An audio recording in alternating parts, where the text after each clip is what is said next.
રાજકોટ સ્થિત ગોંડલમાં નદીની અંદર ઇકો કાર તણાવવાનો મામલો સામે આવ્યો છે। ઇકો કાર પાણીની અંદર તણાઈ હતી। રાજકોટથી આ માહિતી સામે આવી છે, જ્યાં ગોંડલની અંદર નદીમાં કાર તણાઈ હતી અને કોલપરી નદીમાં આ ઇકો કાર તણાઈ ગઈ હતી। ત્યારે ઇકો કારમાં બાળક સહિત 3 વ્યક્તિઓ હોવાની પણ વિગતો સામે આવી છે। પાલિકા, ફાયર બ્રિગેડ અને એનડીઆરએફની ટીમ દ્વારા શોધખોળ શરૂ કરી દેવામાં આવે છે। તણાયેલા લોકોની શોધખોળ હાથ ધરાઈ છે।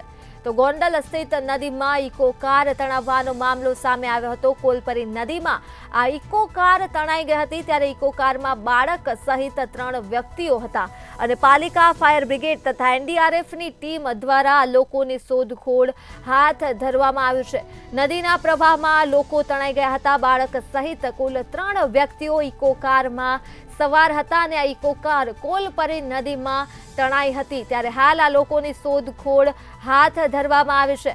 એનડીઆરએફની ટીમ દ્વારા, પાલિકા તથા ફાયર બ્રિગેડની ટીમ દ્વારા લોકોની શોધખોળ હાથ ધરાઈ છે। નદીના ધસમસતા પ્રવાહમાં આ લોકો તણાયા હતા।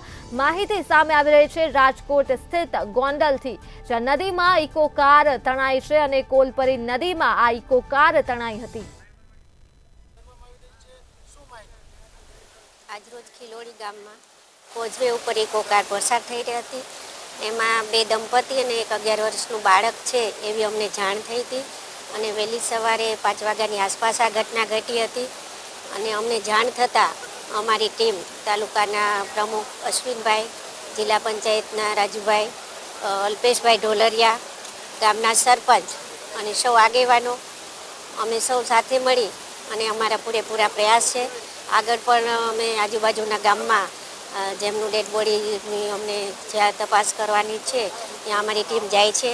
રેસ્ક્યુ ટીમ અને વહીવટી તંત્ર સૌ સાથે મળી અને અમે પૂર્ણ પ્રયાસ કરીશું અને અત્યારે જે આ પ્રયાસ અમારા ચાલુ જ છે।